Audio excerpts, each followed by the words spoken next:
is amazing. I was clash heads again. This is like Chaz Moskin and Cam Water. It's motorsport, but not as you know it. Test yourself and your everyday road car. Safe, affordable, but most of all, fun. And all you need is your daily driver. Experience the thrill of a sprint day. Race against the clock at a hill climb. Or test your reflexes with an auto test. It takes just 3 simple steps to get started. Get on the start line. Search Motorsport Australia Daily Driver today. Fishies in a row. They're here to make a point and to do Eddie proud. They fan out in the background as they come down to turn 1 for the first time. It all looks pretty good, 2 by 2. We'll stop the camera here. Oh, Eddie would be proud, mate. That was awesome run around turn 1. But, oi! Contact with the Fishies. He's made it through. It doesn't look like Angus has made it, but Thomas Freeman's made it through, and Angus is going to suffer the crowd coming through there to be able to turn his car around. I love riding. It's a real social thing. There's a great bond between riders. Every weekend I look forward to getting out there. It's a freedom like no other. Riding to work is a great way to start the day. Shannons insure all types of road bikes, not just classics. They offer features riders really want. It's why they're one of Australia's leading motorcycle insurance providers. Whatever you ride, whatever you ride, Whatever you ride. ride with Shannons. Call 134646 for a quote. And they are off. It was a good start from Dylan de Bono. I think Phil Vella got a great start there in the background as well. You can see already cars going 5, 6 wide as they're trying to find any semblance of space. They come into T1. So far we've got 2, 3 wide as they snake down. It's Michael Culture that's got around Dylan de Bono. A couple of cars going wide there. Was that a bit of contact in the back? Scott Pocock caught up in that, I think, there, buddy. But it's Michael Cullajar's got past, so Dylan.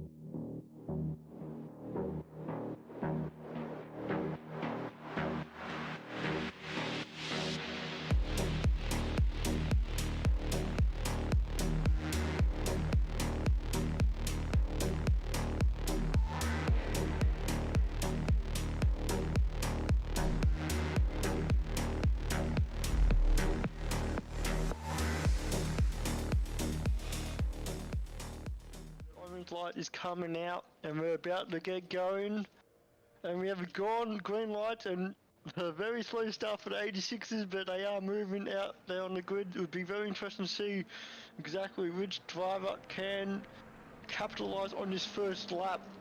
Just go through the grid. Look like Jamie Christensen had a really awesome start to get ahead of Dylan de Bono, and Doug Gowage also jumped his teammate as well, so unfortunately Dylan stalled the car a little bit more than what he preferred. But Weekend in, weekend out, Motorsport Australia officials are making waves.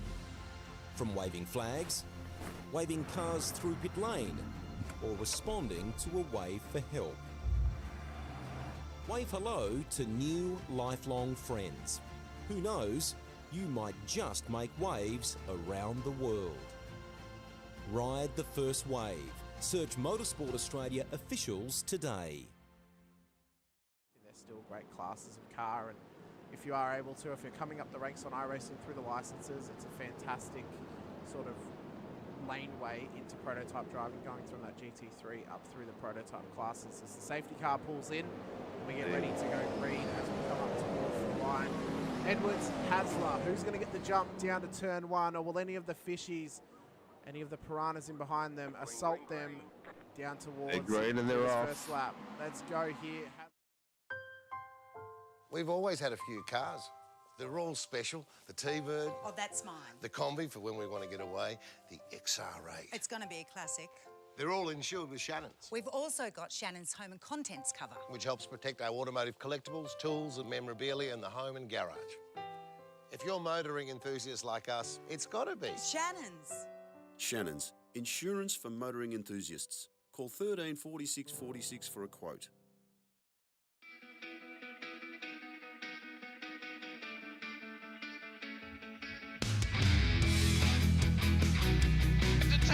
This is amazing. I was clash heads again. This is like Chaz Moskin and Cam Waters. Almost the same situation.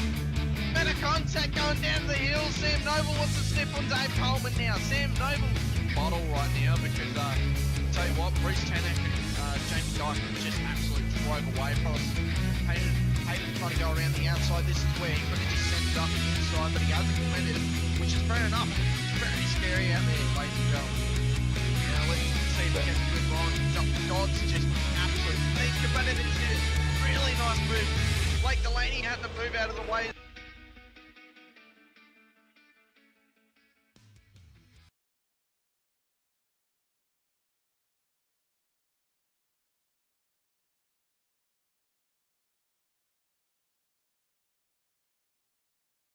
Good evening, sim racing fans. Welcome back to SRWtv. Tonight we jump back into the world of open wheelers for the first round of the new 2024 season of the Shannons Formula 3 Nationals.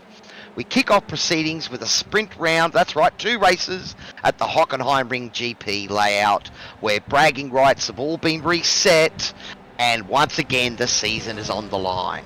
It's Cowy Average Sim Racer here. I'm back together with Hamish Munro, who's sharing the comms duty as well as looking out the cameras on tonight's action.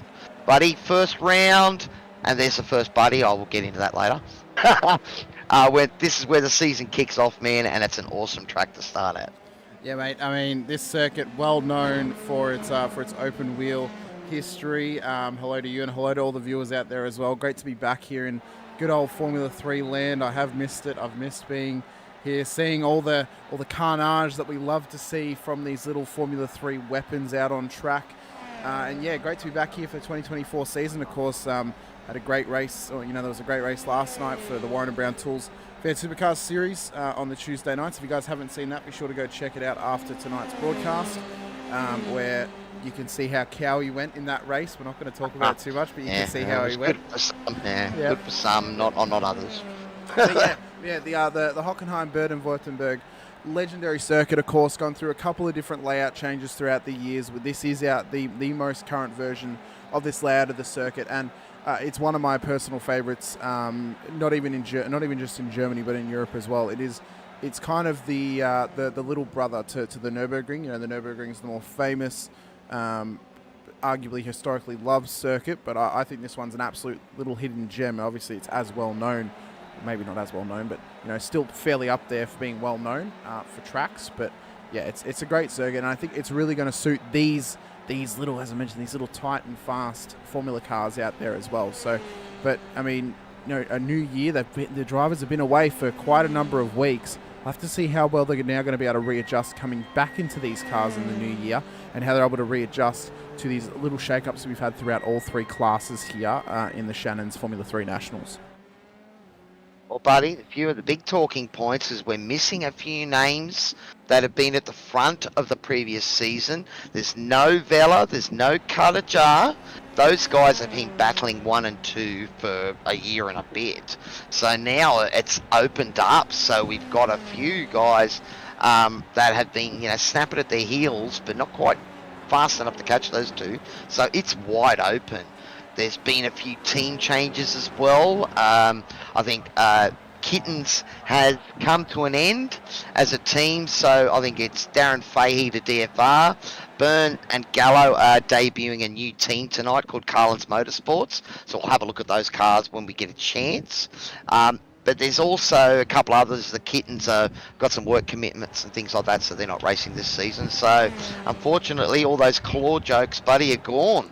Yeah, mate, it looks like that team's run out of its 9 lives, and unfortunately they've bit the dust. So, but it means that we can now open it up to, a new team in some new ventures, but then also into other drivers going to other teams as well, which really will spice up the field a little bit. We'll be able to see these former teammates now actually having to race against each other. We'll see, maybe they'll actually help each other some weeks, and maybe they won't others. But it'll also mean we'll see some new, some new rivalries possibly building up from this little blow off from the Kittens disbanding, but then also some new alliances forming as well within those new teams. So it'll be very interesting to see. Be interested to see how those new team dynamics work out for some of those newer drivers, and how well it will shake up the standings here in the F3s. Well, buddy, I might have accidentally tagged a former teammate last night, so I can tell you now, all bets are off when it comes to former teammates. You're racing hard. You should know each other's styles. And Adrian with a kitten there, buddy. Hey, good to see you out in the chat there, buddy. We'll great to see you back out on track when everything gets settled down. But yeah, look, it is one of those things, man. I think, you know, in Formula One, the only real person you compare yourself is your teammate. So I'm pretty sure it's the same in the sim world as well, buddy. Oh, mate, you're 100% correct on that one. Adrian must be posting from underneath the back deck of his house because that's normally where cats go when they run out of 9 lives. But you know, I think, you know, when Adrian eventually comes back, and I think the fact that we still have actually, you know, kept a lot of the drivers in the whole field for this season, I think it's great to see, and it's great to show that how popular this series actually is. We've in fact also got, I think it's about 12, maybe up to 15 new drivers coming into the series as well, which we can also highlight those guys in the timing tower tonight and let you guys know who those new drivers are, or returning drivers as well, so we can see how they're going and kind of how they're progressing, being back in the field and back around these cars too. So it's going to be really interesting and really, really fun to see too. It is, buddy. Well, you know, a couple of the other notable things to talk about with the current field. Greg Bradley, Pro-Am, and absolutely crushed it last season with some podiums in the pros. He has been elevated up to the pros. So our Pro-Am champ from last year, mixing it up with the big boys. So we'll have to see how he goes. Our regular info and admin man, Mr. Hutto, reckons he might be a smoky for the championship, so we'll have to see about that. The other one, Tyler Sheep, was an AM. He took out the AMs last year. He's up the Pro-Ams. So he's got, you know, some, you know, big shoes to step up into. And that Pro-Am class has really opened out with quite a few new drivers in there. Adam Simpson had a shocker towards the end of the season. Can he, you know, bring it back and get to the front? We're already seeing a Pro-Am up into the top 5 at the moment as quality's underway, buddy. So, it's still practice. Yeah, it is, mate. We've still got about 2.5 minutes practice. I thought we'd just bring this up on screen so we can see how the cars actually look out on track before we do get into qualifying. Just while we talk about things, maybe give us something nice and interesting to watch while we chat. So, but yeah. Well, that brings up a point that, you know, there's probably a bone to pick with a few of these drivers out here. I'm finally getting used to their liveries, and already a couple of them told me they've changed liveries. Not only changing teams, but changing liveries too. Come on, boys. Yeah, I mean, I already had to have a convo with Tyler Sheaf prior to the race because his team liveries were not actually loading for me, and then we figured out what the fix was. So we can actually see the liveries, we can't see their car numbers though, unfortunately. So we're going to try and figure out a fix for that. But also the big news is the number boards actually work. Tonight, okay. We actually figured them out properly, so the number boards will actually work properly, and we'll be able to check those out throughout the race as well. And you know, you guys may not be able to see them. You know, you'll be able to see the rear wings. You won't really be able to see the car number boards though on the front of the car. But it's realistically, it's going to help the drivers know who's around them, what classes they are with, and who's actually. Oh, big spin there in the background. That's Brett Del Santo just going off. It'll just help the drivers just really, you know who they're around, what classes they're around, and if they're in fact actually battling someone for a podium or not, if it's in the lower classes like the AMs or the Pro-Ams. So it's, you know, it's really just help the drivers, but then also help the viewers as well really distinguish who's around these drivers and what classes they're in. But namely, if you look on their rear wings as they kind of turn this corner, if they have green on the bottom of their wing, it means that they are a pro. If they have black, it means they're a Pro-Am, and if they have grey/silver, then they are an amateur. Some people's are not loading properly, but it may just be that I need to reload my trading paints to fix that. Again, still work in progress, but this was just a way, as I mentioned last night, that we didn't actually have to chase up the drivers to put them on their cars. It meant that we could do it in-house and have it work week in and week out. So we're still trying to figure out those little details. Oh, it's getting there, buddies, but the cars are looking magnificent out on track. Almost coming to the end of the practice here, so quali will be about to start. There's a couple other guys I thought I would mention before we get into quali. We've got a second Sinkovic out there in the field, so Dean's back and racing. Awesome to see him out there. Matt Tessio, well, he sort of fell afoul of that last race, much like Adam Simpson did in the second last. So he's got something to prove, and was leading that M class with one race to go when it all went pear-shaped. So, man, there's a few people out there that, you know, have got something to prove. There's also a bunch of new guys that I'm sure are going to throw the cat amongst the pigeons. Can't say kittens anymore. I mean, we in memory of the kittens we could, but we don't really. doesn't have the same impact, buddy. It doesn't have the same finesse as it used to when there were actually kittens out on track. But you see here, just all the drivers just absolutely filing their way out of the pits. They want to get on track early as possible because they need to get these tyres warmed up, as we mentioned, at an absolute, necessity over the previous year whenever we broadcast the series. You've got to get those tyres warmed up. You've got to get those laps in. It's 15 minutes on a sprint night, and when that 15 minutes is up, you are done. You do not get the extra lap if you've started one before the 15 minutes is up. So these guys really need to focus in, get their tyres up to temp, get the cars warmed up, get the drivers warmed up, and then set in some absolutely cracking lap times. But, what is the norm is we would usually expect the lap times to kind of start showing up, probably around that 10-minute mark, maybe up to 12 minutes as well, depending on how clean drivers have been in this qualifying session. Well, it'll probably take a couple of laps to get the tyres into that window, so you start to see the times getting put down. Lap 3 is where we start, paying attention to them. But you are right. I mean, the issue is if you make a mistake and you've got to restart again, then you've got cold tyres, you've got to spend that 2 or 3 laps again. And at a place where they would lapping around in the 140s, you're only going to get half a dozen attempts. Sorry, you're only going to get maybe 3 attempts if you've got to warm up every time. The other thing is too, it's a fixed setup series, so the fuel is set at the start of this, so you can stay out there, keep your tyres in that window. You can set your fastest time at the end when the car's a bit lighter than the guys that have had to come in and restart. Yeah, that's it, mate. Here we are with Daniel Byrne, driver 808. Obviously, notably won the Formula 1 Championship last season here at SRWtv. Goes big old wide through the first corner. But he'll be hoping to impress for his new team, Carlton's Motorsport. He knows that lap time is now not valid. He just backs out of it and is ready to give it another crack next time by. So maybe a little bit of pressure from him knowing that we would focus on him early. So I have to wait and see what he can do in this qualifying session tonight. Well, he is our champion for our congruent F1 series that ran last year, and I believe they're doing it again this year. So when the F1s are racing for real, we'll try to race on the track that is happening in the real world if iRacing has it. Otherwise, an executive decision for maybe one that suits it or similar, or even just a fun one that will keep that championship going. So it's just something to keep an eye on as the year goes on, because that one will go over the entire year, as the F1s do. 22 races this year, 23 races for F1. I think it's, you know what, I'm going to look it up and I'm going to find out the exact number for you. So there you go. Give me a moment while I look this up. I have a feeling that it is maybe even 24, but it doesn't feel right. I think 23 sounds right. I think it feels right to me. Now, one thing we will point out to everyone tonight, as quali goes on, it is a sprint round tonight, so we've got a 20-minute and 40-minute race for you guys. Now, thanks to Hutto, the info is that it's about 14 laps for the 20-minute race, to maybe 27, 28. A full tank is just over 20 litres, and they burn about 1.3 a lap. So we've got a situation where maybe race number 2 they will need a pit stop, but it's a fairly wide open pit window, so we might see if you guys come in early, try and get an undercut. But again, tyres in these cars, you don't want to go for fresh rubber when it takes you 3 laps to get them up the temp.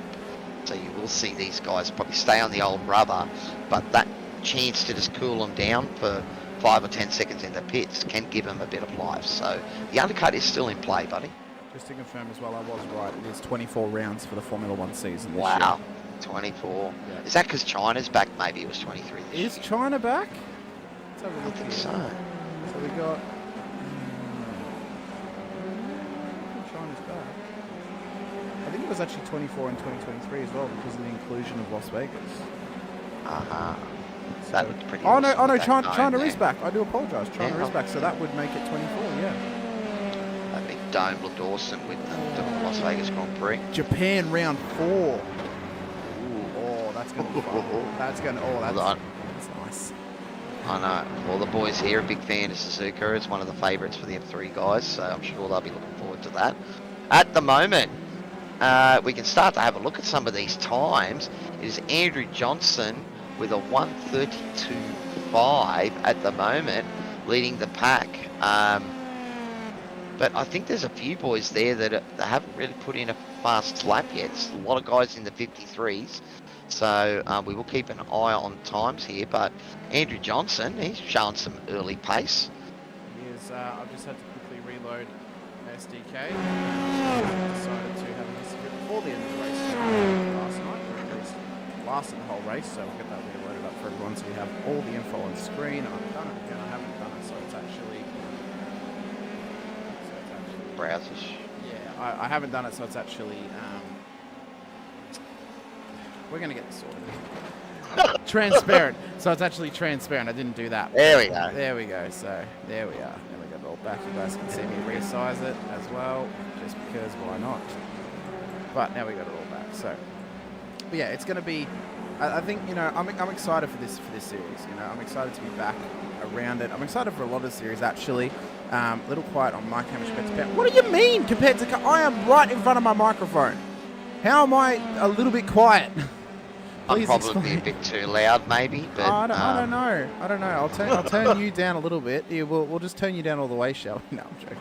But no, that should be all right now. I think that should be better. That would stop me talking. You know that. No, I know. But it's just no one would be able to hear you then. I mean, Jay Dixon, top of the timing sheets already, 1 minute 32.291. This guy's an absolute ripper already. Well, a couple of the regulars starting to put some times down now, so it was a 32.5, well, we've got 32.2 for Jay, 32.3 for Daniel, 32.39 for Greg Bradley. Dave Roberts, that's a new driver up into 32.4s, so yes, look, a few times they're starting to get the run of the place here, and maybe getting a tow in places as well. In case anyone is wondering who our new drivers are, we are able to show you them throughout the night. Anyone that is going to be coloured blue, like this light blue, they are our new drivers. There are some who are currently off the timing tower because they're a little bit lower seated at the moment, but we can bring that up at any point. We can show you how these newer drivers are doing and just see how they're progressing. I am going to change the colour. We have to keep an eye on them, not only tonight, but throughout the rest of the season as well. So, yeah, they'll have the availability to do that. Now, of course, we can't do any of this without big thanks to our sponsors out there. It is absolutely awesome to have Shannons back on board for the Formula 3s, and I think they're the 86s as well. So, but you can just see that this is becoming one of the probably one of our most popular series here in SRW. I'm a V8 driver, but we're getting 30 plus cars per race, these F3s, and once again, I think there's 32 out there on track for tonight's race, mate. That's an awesome start to the season. Yeah, it is, mate. I did have a question why Mitch's name is incorrect. It's because of his name in the server. I must have forgotten to give his name properly, so I will fix that right now.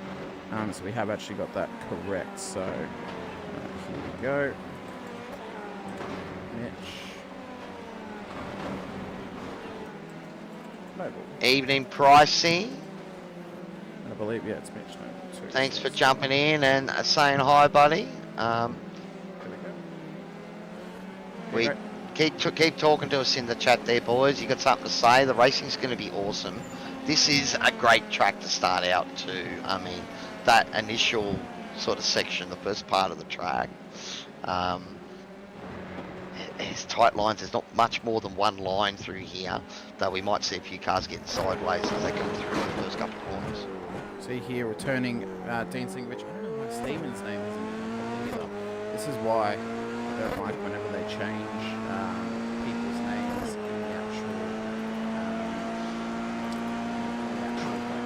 in the league, because then it completely changes who they're known as. These things do happen, and yeah, look, Pricey just asking, saying there's quite a few names. I think I've got a little bit of a list here that we can talk about. So we've got Dave Roberts, Joshua Fitt, Marcus Konitska. Let us know if we said that right, Marcus, when you watch this back. And Will Ryan are our new pros. We've got Brendan Storer, Mark Turner, Matthew Neal, Miles Burgess, Oliver Ahmed, apologies, and Ty Delaney was in there, but I did read that Ty's had to pull out because he's got a chance of getting into the Logitech series with the V8. So go on, Ty from Fishy Motorsports there. And then the AM guys, we've got Callum Rossender, Dean Sinkover gets back. Matty Gowans, Mitch Noble, and Pete Morris. So there's quite, 10, 15 new names there. So great to see. We've lost a few regulars, but great to see that the popularity of the season. And I suppose, mate, in this day and age, you can't devote all your time to sim racing. There's a real world out there. That's it, mate. And so these are our new names in this season up on the screen. I believe the only one we're really missing is in P22 and P24, which was Rossender and Schmallenberg as well. So awesome. Well, Schmallenberg was he Nick raced with us last season or the season before, so I've seen him before. I was told he's returned from 2022. Yep. He hasn't been here since like 2022. So yeah, that's why he's on that list. So yeah. Now, also a big shout out to Nathan Burney. We know Nathan's not racing here tonight. He's had some surgery in the off season and he's managing his way back in. So don't want to jump in and hurt yourself too early, buddy. Has he made it out there tonight? I don't think so. So we wish you the best, buddy, and hopefully we'll see you soon. All right, man. Well, we are almost 12 minutes into the qualifying session, and it is Jay Dixon from DFR Racing. Has been the bridesmaid, I should say, to his teammate so far last year. So Jay jumping to the front and maybe get to shine his own light this season. But Andrew Johnson, he's continuing that good showing at the start of this qualifying. It's on a 32.273 hundredths of a second separating Jay and Andrew. And then we go back another 5 hundredths to Dylan DeBono. We go back another 3 hundredths to Daniel Byrne. We go back 4 hundredths to Greg Bradley. We go back 1 hundredth to David Guller.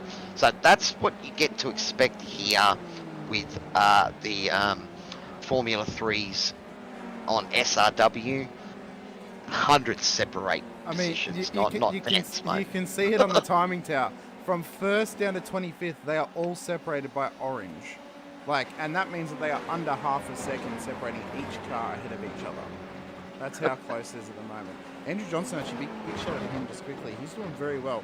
He's in here as a Pro-Am tonight. He's currently qualified P2 at the moment. So,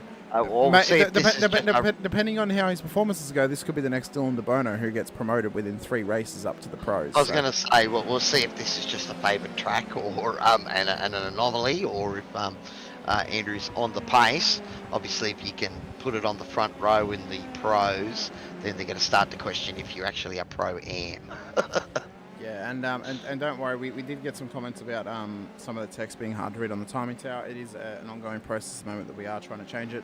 We have changed the intervals, so then at least we can actually read the intervals properly during the race, but the next on the list is to change the best time, so then we can read that properly as well, in case you guys have any problems. As we have got Phil Vella into the chat, give me a big shout out saying, let's go Jay Dixon. He's currently leading from the front at the moment.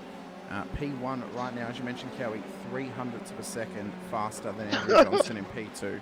So it's absolutely tight out there at the moment. And, well, you've got to go back to, so 10th position at the moment is under 3/10 off the lead. So you've got, like 3 guys within a 10th, then you've got another 4 guys within a 10th, then you've got another 2 guys within a 10th, then you've got another 4 guys within a 10th. So it's crazy. And the nuances are, that these times are so tight between drivers all the way down the field. So that's going to make for some exciting racing. And, you snooze, you lose, I think, tonight, buddy. Well, we're at 14 and a half minutes. Oh, that's a big stack at the end of qualifying there. So pretty much if people who are not about to end a lap, which is what Daniel Byrne's doing at the moment, as he goes up, stays P5, but David Gallo has pipped him. He's gone up to P3. It's pretty much now anyone who crosses the line will finish their lap. These laps will now end because it is a sprint round. So once they're 10 seconds. It is up. So there's 10 seconds left to make the line and set a brand new lap time here in these cars. Dwayne Byrne, he's now set a time as well, but unfortunately was not able to get there quick enough. Did he get the last time in? I think Dwayne. I think he did. I think he was in P10 already, so he's held that position. Yeah. So we'll bring up our starting grid and we'll quickly run through them. Starting at a pole position here tonight is Jay Dixon for Downforce Racing. He returns up towards the front and is leading from the front now that his teammate Phil Vella is not in the series at this point in time. Andrew Johnston will then start at a P2 here tonight. He will start P1 for the Pro-Ams, and his closest Pro-Am is down in P11. So a lot of ground to make up for P11 here tonight. David Gallo will start at a P3 for Carlin's Motorsport, his new team. He'll start alongside Dylan DeBono for Velocity Simlabs at a P4.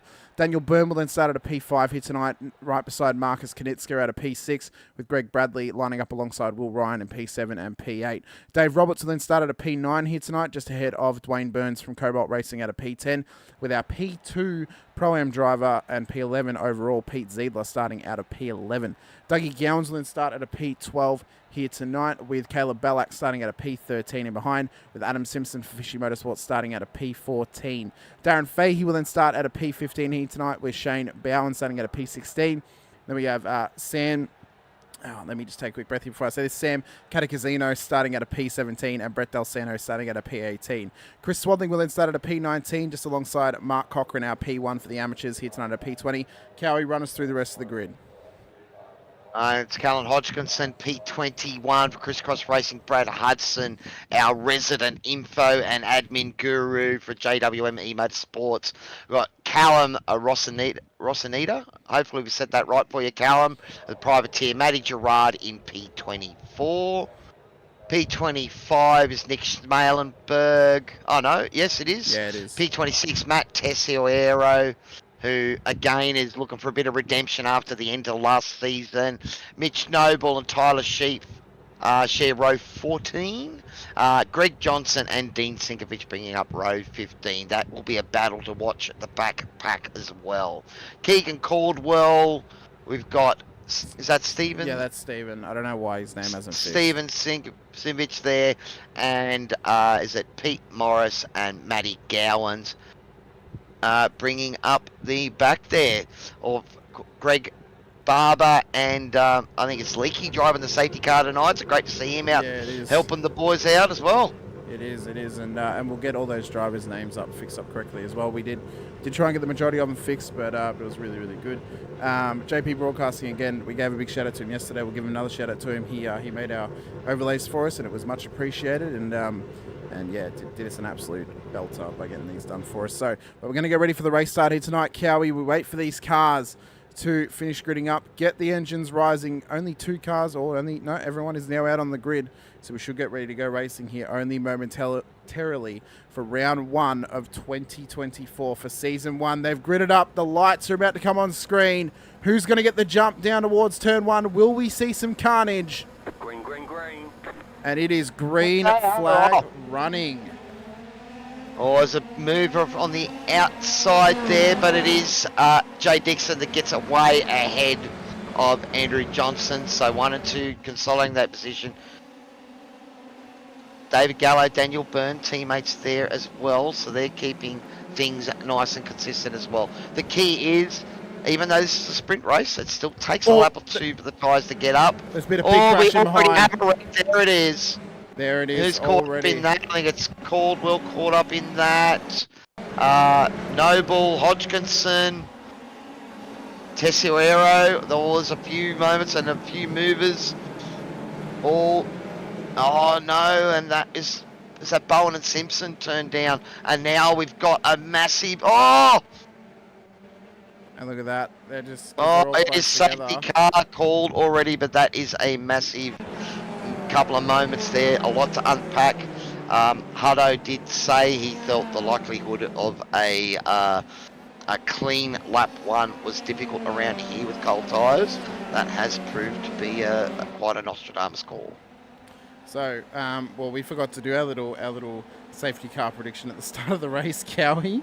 We were too excited for the start of the season, but I suppose now, I mean, we've already had 1, so we know there's definitely going to be 1. I'm going to say, I don't know, 3. Looks like he might be letting it go because... Has he? There was a car, I just heard I know there's a safety car, yeah, he has said it. It's out there. And I think there's some people were given requests to tow. There might have been a couple of guys that towed without permission as well, and that may well factor in. We'll have to wait and see what the calls are from race control and if they've gotten those done properly. A little bit of blipping in and out here. Wasn't as bad last night, so we should be okay. Well, you've said 3.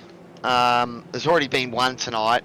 I reckon, I think it's going to be a night of carnage, so I'm going to say 4, buddy. 4, okay. Very Actually, I'm even thinking 5. I'm thinking it could be chaotic tonight, but maybe. We know that, look, these cars are quite difficult to drive on those cold tyres. So we're not paying out any of the old drivers or the new drivers involved in this. You know how difficult it is, and we saw quite a bit of movement there in the back pack of people jockeying for positions. So race control's probably got a fair bit to sort out as they just try to calm things down at the start of the race.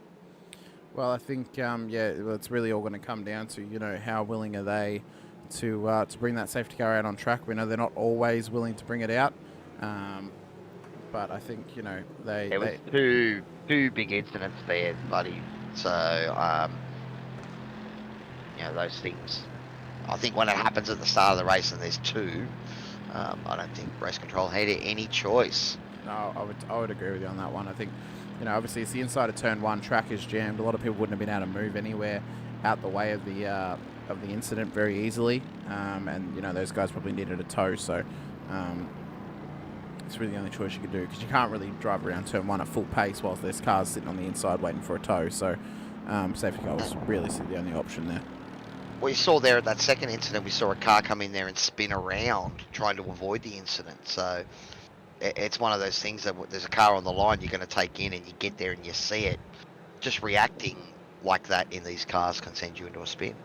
I'll tell you what, the biggest mover so far of this race, we've only been green for not even a whole lap, but it is Tyler Sheaf at the moment. He is up 10 positions in this race. So he took massive advantage of that start line, and he's just pushing his way up the field. So he's come up from 28th up all the way to 18th, and we'll have to wait and see how further up he can get up the field now. He currently sits P5 in his class. I think he just avoided the trouble. That's probably where he got his 10 positions. Probably, to be fair. Oh, yeah. Dwayne Burns is down 18. Callum Hodgkinson is down 10. Adam Simpson's down 18. Shane Bowen's down 17. Peter Zeidler, he's down 23 positions. Was up in P11 and now sitting at the back of the field. So, yeah, there's a few people that got hurt straight away. Darren Fahey down 7 as well. But he's outside the top 20. And as a result, you'll see a bunch of guys in that midfield that benefited nicely. Though, out front, Jay Dixon, he did what he needed to do. And David Gallo actually got ahead of Andrew Johnson in that chaos there. So, I was about to say, speaking of Sheafy, he's just set the fastest lap of the race, but he actually hadn't. It's now going further and further. Now, momentarily there, it was actually with Steven Sinkovic, but in fact, it now currently sits with Dwayne Burns. 2-minute 53.16 is the fastest lap of this race at the moment. A previous fastest lap when we raced here was about a 1-minute 31, so still a fair bit to go before we get up to race pace here tonight. Well, that's it. And look, it's interesting though. We've talked about it a bit in circles, you know, where you push on when the safety car is called, you know, because slowing up the field maybe gives people that are up front the opportunity to come into the pits and come back out and hold their position. So it is something to talk about in the sim racing world. You know, I know last night I slowed down after an incident and someone else hit me up behind.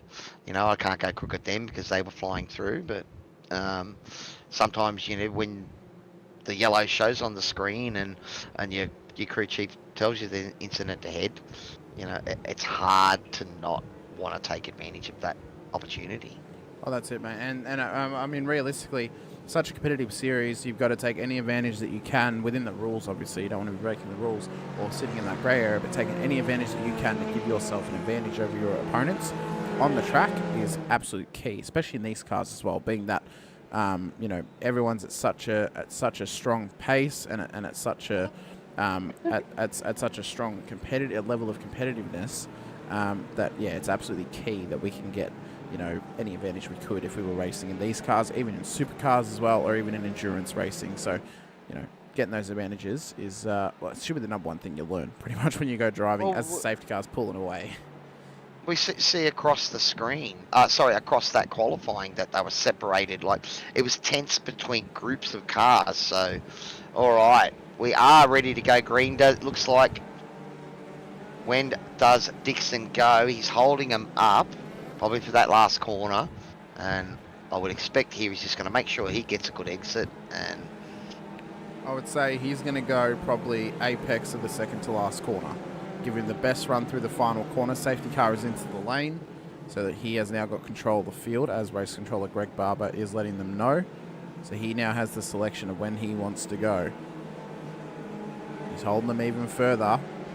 No, and he's gone now. He's got this corner. Yeah, just maximise your exit.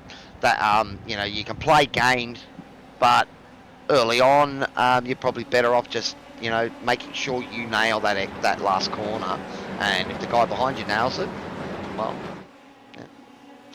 I mean, he did gain a bit of time on Gallo though, and behind him there. Oh, He's now Burn, De Bono putting a bit of pressure on Johnson back there. Looks like De Bono trying to sneak up around the outside, but Burn quickly cuts that off. That has brought Bradley and Marcus Konitska. Hopefully we're saying that right, Marcus. He's right on the back of this battle as well. We can see him going 3 wide up ahead.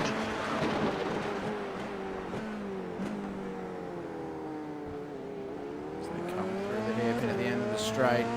Such a tough corner to get right there, and I mean, we've already got a couple of cars who have gone off track in the background here. One of them being Dougie Gowan, so he's struggled there coming through that corner. Let's quickly check out what he's done. He's come up to the corner, gone for the dive on the other Pace Syndicate car, and he's just caught the lead. He's rotated. Yeah. Oh, he's held brakes there, nicely done. That's going to cost him a lot though. He's going to probably drop to the back of this field by the time he gets going there. So you can see here, I mean, this battle pretty much going down from P3 onwards. You got Johnston down to Byrne, down to De Bono, down to Bradley, then Konitska a little bit further behind. These guys just trying to chase down the top two of Gallo and Dixon. So, you know, Dixon not quite running away with it just yet. He has got the fastest first two sectors. Fastest first two sectors, if I want to talk properly. And he's caught himself, and he's actually missed out on the fastest lap. Andrew Johnson's actually pulled it out.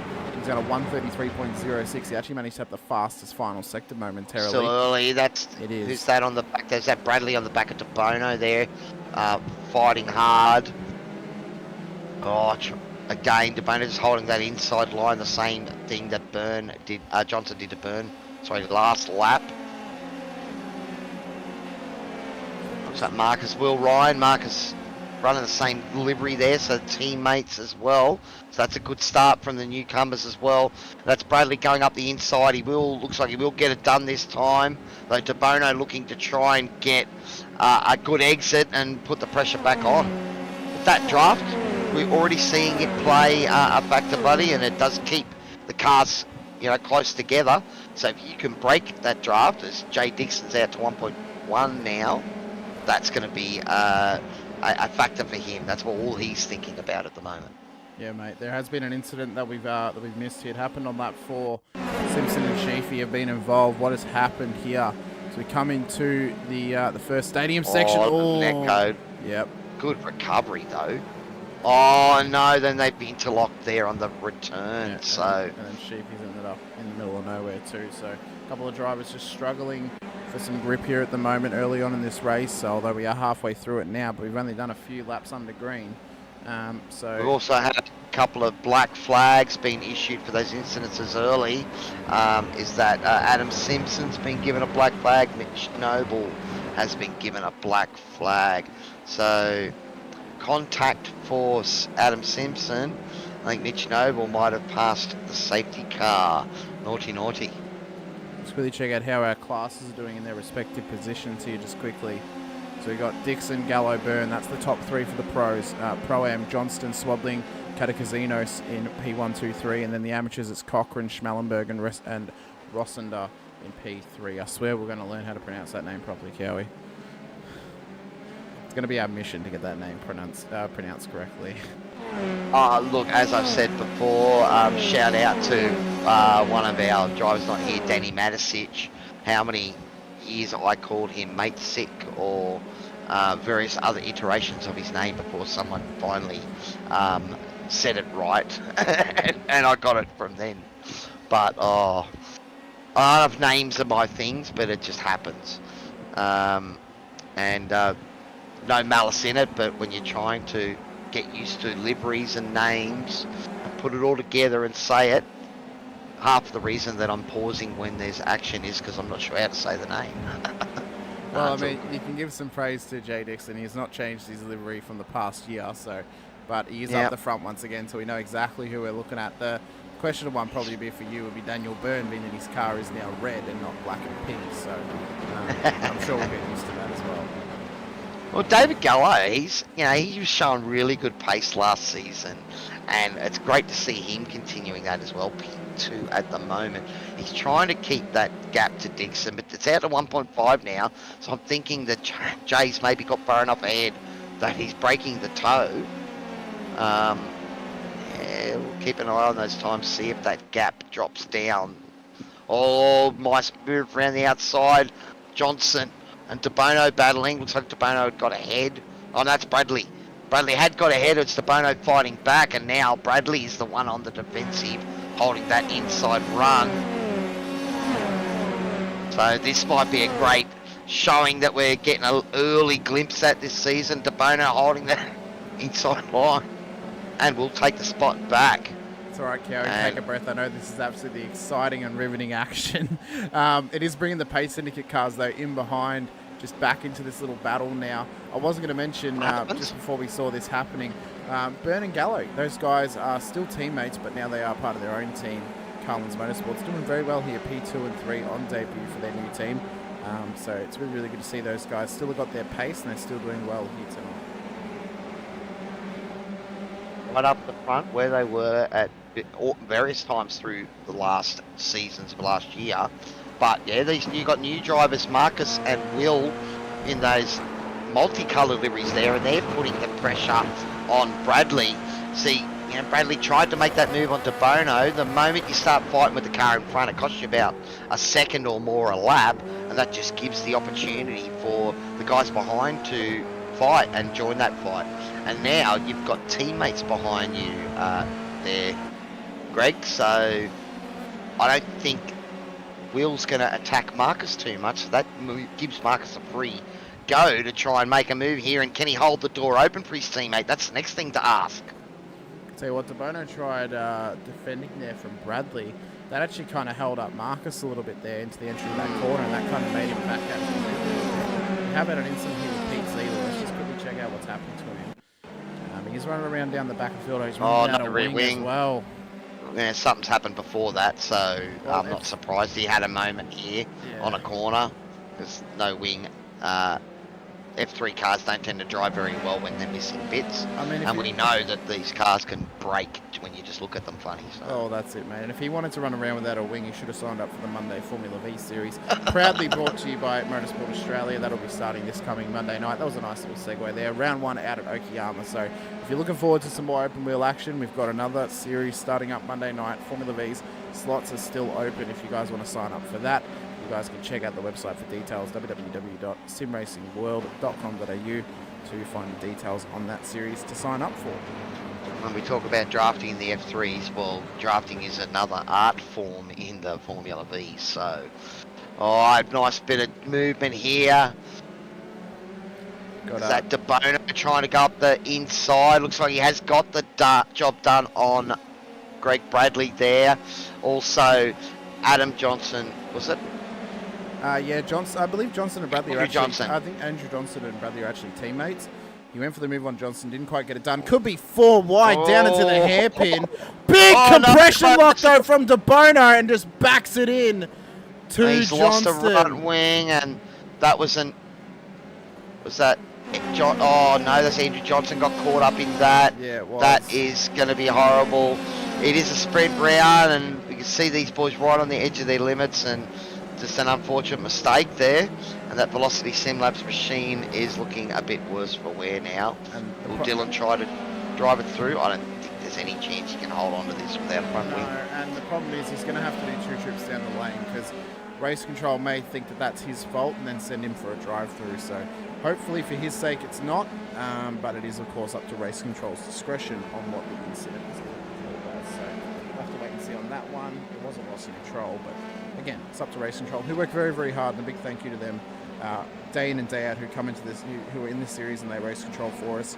Without them, we couldn't have the rule set that we do. We couldn't go racing as, well, maybe not clean, but as safe as we do every single night. So big thank you to all those guys.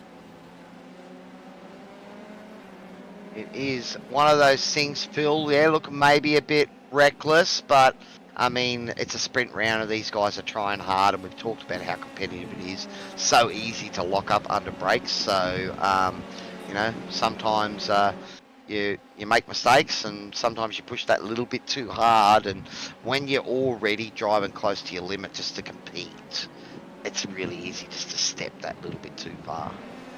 How are you feeling at the moment, Cowy, knowing that Hutto's prediction of 1 safety car is currently the most correct prediction we've had at this point, being that we've only had 1, and you've picked 5, and there's only 2 minutes left in this session. I said 4. I was thinking 5. I said 4. Okay. I was thinking 5. But yeah, look, it's one of those things that this race I think was going to be 1, but you know, the next race, 40 minutes, I think we could have lots of carnage. We've seen already, you know, how these guys are willing to battle, and I love seeing carnage, buddy. Don't like creating it and being blamed for it myself, but carnage safety cars does tend to sort of throw the cat amongst the pigeons. I would have loved the safety car last night, but didn't get one. At this track, look, it has its runoff areas, but there's also places where, you know, something happens, they're not going to be able to get around you, and that's when the safety car should probably come out. Yeah, it's a track that really has areas that can lead to constantinas. So it can lead to, you know, incidents becoming much worse than what they are initially. Namely, the incident we had on that one throughout turn 2.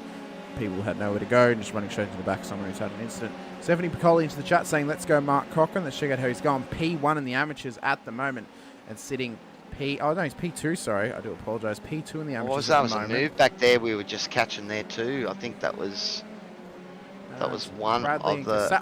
there's been contact! And Konitska. Yeah, it's Bradley Konitska. I saw that battle happening there, and again, maybe someone hanging on and fighting a little bit too long. Yeah, Greg's lost a rear wing there. That car is not going to want to do things. He's spun. He has called it out for race control, so a couple of things from race control to have a look at as we get into the last few minutes of this race. He's waiting for the field to come past. There is the top 2 in the amateurs we were talking about before. Mark Cochran currently trying to hunt down the return of the Dean, Lord of the Sinks, as Brad Hudson told me. So Dean back in the series here tonight. So Dean's a pro-am, is he? No, he is an amateur. Oh, okay. So this is the battle for the front of the amateurs here. Yeah, it is. This is the battle for P1 and P2 of the amateurs. So these guys are fighting it out hard big right now. There from Cochran, but he's got a nice, good flowing exit. So that's one of the things about, you know, driving also, an open wheel car too. We've actually copped the checkered flag. We've completely missed it. I do apologise. Let's get up. We were so busy looking at that incident that happened. Here is what has happened, or what's transpired here as they cross the line. Jay Dixon does take victory here out at race 1. We do apologise that we missed this one. It's such fast and tight action out here throughout the whole field and throughout this race that we've been away for a little while as well, so we've got to try and line things up properly. But Dixon takes that victory for race 1. David Gallo, Daniel Byrne on the podium as well in behind him. Saw there, you know, a couple of guys in contention. They're battling hard. That would have been a last lap battle. What we saw then, that incident between Bradley and Konitska. And we'll have to see if any of that is factored into race number 2. We may well see a rear of grids or probably a pit lane start for a couple of drivers. But that's in the hands of race control. They're the ones that get to decide that. We have a little 5-minute warm-up here to take a break and give race control a chance to maybe sort it out. Yeah, so they'll probably spend this next 5 minutes just kind of deciding what they're going to have for their, for any penalties that might be handed out that were not finalised in that race. Of course, it's also a good opportunity for the drivers to do a bit of a practice start, just cut some laps and get going nicely as well. Well, we saw there before people trying to push early on. If you slid out in that first race on cold tyres, maybe just go out there and see how you go, see where you can push, where you can't. It's sort of one of the things that can separate the pros versus the rest of the field, is that they do those little extra steps that not everyone thinks of. The going out there and maybe practicing fuel saving, or practicing driving on pushing as hard as you can on cold tyres. Where can you get away with it? All of those little things, are those nuances that can separate the big boys from the rest of the pack. And just quickly as well, I didn't realise that Barb's actually did send me a message to ask me if the room name, if the thing has been set up. So my room name, Barb's, I have messaged that to you on Discord, so you have got it on hand. So race 2, we should be able to see those incident reports from RC come up on screen with any outcomes and any penalties that are applied as well. So only a couple cars out on track though, Cowy. We've only got Bellac, Noble, Morris and Steven Sigovich out on track as of right now. So maybe the other guys going for a little bit of a loo break, maybe get a drink or rehydrate however they need to before they are getting ready to go racing once again for the second time here tonight. Well, the other side of the equation of what I was talking about before, Hamish, is that the pros sort of finding those extra little steps. I'm sure there's a bunch of our pro AMs and AM guys that don't get the chance to do that much practice. And I know the Sinkovich boys generally are jumping on, just before that practice before the session is all the practice they get. So, these guys here, we see that there, Caleb Balak maybe just testing how hard he can go at that corner on cold tyres, and sometimes you'll see these guys out that are practicing now are the ones that are still, race number 1 was still practice with them. Well, we'll quickly bring up our provisional results as well for race number 1 so we can see them. We'll go class by class and then we'll check out the overall results. So there are our pro results for race number 1, heat number 1 here tonight. Jay Dixon takes our victory, as I mentioned. David Gallo P2, Daniel Byrne P3, Will Ryan P4, and Caleb Balak makes it into P5. And then we'll head on down to our Pro-Am class, see how everybody did. We have got Sheafy in the chat saying putting back into the M class was a shocking mistake, that was. But Sam Catacasinos takes out P1 with Chris Swarthy in P2, Andrew Johnstone in P3, Brad Hudson P4, Callum Hodgson in P5. And then down to our amateurs for race number 1. Sinkovich, Mr. Dean on the return, takes out victory ahead of Mark Cochran, Callum Rossender out of P3, Greg Johnson in P4 and Keegan Caldwell P5. And then for our overall results for race number 1, so many we have to go through. It's the same top 6 as what we had for the pros, and then we find our first Pro-Am in P7, and then our P1 Dean Sinkovich for the amateurs down in P16. So a lot of different finishes here for some of these drivers. Some drivers may be down the order further down than what they should be, being that we did have those incidents early on. But I think Andrew Johnson, he's the big name that dropped 5 or 6 spots there, unfortunately. Yeah, that's it. I mean, that's right. I mean, he could have been on for a win in class, and even maybe a podium overall. I mean, he was on there for a good finish. Just unfortunately got caught up in someone else's mistake. So, we'll just have to wait and see how he can do now in race number 2. We have got just under a minute left of the warm-up. Then we're going to get into race number 2 here tonight, our final race for the night. And then we'll be able to chat to some podium finishes, hopefully. Hopefully the top 3 of the race, and then our amateur winner and our Pro-Am winner as well. But hopefully we have it easy in figuring out who the overall Pro-Am and amateur winner is of the night. Hopefully Dean and Sam just back up their performances in race 2, so we know it's definitely both of them that are coming to chat to us for the amateur and the Pro-Ams.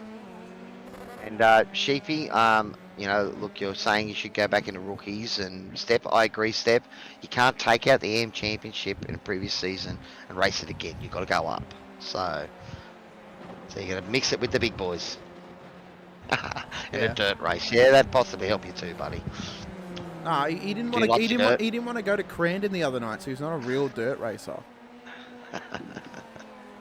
All right, well, the checkered flag for practices done, or the warm-up. So we will go back into the grid up. Reverse top 10 for our sprint round. So that is another thing to just shake everything up. So Andrew Johnson, well, he was P2 to start off with. At least this time he's P1, finishing in 10th. After that incident, race number 1, it does put him on pole for race number 2. So that could be a decisive moment. But we've got Chris Swadling alongside him in P2.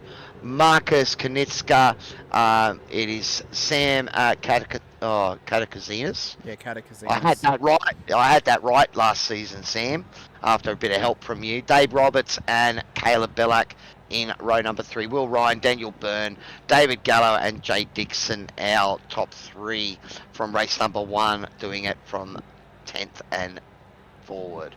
Doug Gowans, Brett Del Santo, P11 and 12, Dylan DeBono, Brad Hudson, Dylan DeBono. Oh, race control, talking about an incident. That's all right. Okay, so I was going to say maybe Dylan has held on to that position now. Brad Hudson, Darren Fahey, Dean Sinkovich, Mark Cochran, Dwayne Burns, Callan Rossender. Sorry, Callan. We'll get it right eventually. Maybe it's and Greg Johnson. Maybe it's Rosenetta. Maybe that's what it is. But yeah, could be. Keegan Caldwell, Nick Schmellenberg, Matt Tessiero, Peter Morris making up the top 24. Then we got Callum Hodgson, Matthew Gerard, Tyler Sheaf. Great, now I've got to be able to find his name. Matthew Gowans, Steve Sinkovich, and then Greg Bradley making up the top 30. Peter Ziedler, Mitch Noble, Shane Bowen, Adam Simpson make up the rest of the grid. Big thank you once again goes to our race control and our safety car driver as well. So big thank you to everyone out in the field. Big thank you to everyone who is watching here tonight. We appreciate your time. We appreciate your efforts. Let's get ready to go racing, Cowy, for race number 2. We've got about a minute to green. So we can quickly just discuss here how this race may go. We've got Jace Douglas in the chat. Let's go Gowans and Tyler Sheaf. We'll have to wait and see how they go in this one. Bit of a mistake from Sheafy in race number 1, but maybe he can rise back up the ranks in this one. And then Stephanie Piccoli saying I should be doing laps for tomorrow night, but supporting the team in the stream. And it's so great that you are here supporting the team in the stream. Be sure to get some laps in there before tomorrow night, 'cause it's going to be a massive round 1 for the GR86s. If you are competing in that, the Shannons GR86 Nationals, proudly brought to you as well by Motorsport Australia. It is an official Motorsport Australia series. So big thank you to them for supporting the series as well as Shannons. So, but yeah, going to be a big end to this night of racing here tonight, Cowy. One more race to go for the feature. Going to be a pit stop involved for sure. Could we see more safety cars? I think we are almost guaranteed to. So it's going to be a massive night of racing here. All right, well, there is some fast guys at the back of this field.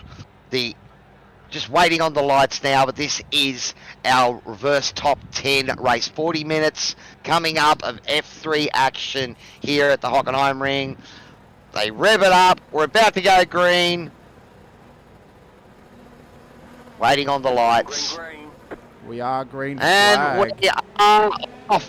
And a good start there from Johnson. Looks like Swadling. Konitska has got a good start in the middle there as well. Oh, there's been a car Quite spun. a few of the guys going wide. There was someone that lost there, and then they did actually end up catching it though, so no incident just yet as we come into turn 2. On with Daniel Byrne as we come through now. They look nice and clean at the moment. Nothing big's happened just yet. So we might be all right here for race number 2.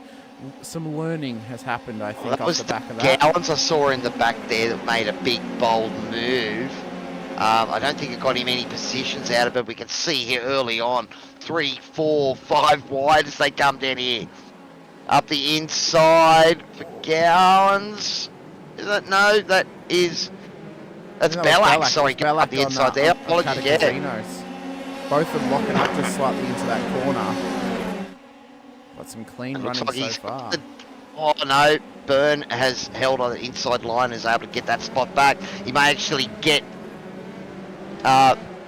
Kazinos as well there. Yeah, he's gone swapped around the outside there to put it in P2. Daniel Byrne on a bit of a mission early on here. We do know that he has good skills on cold tyres, and he's putting that to good use out there. Apparently there's some damage towards the back. We did see quite a bit of checking up there, Stephanie, but I don't think we had any big moments.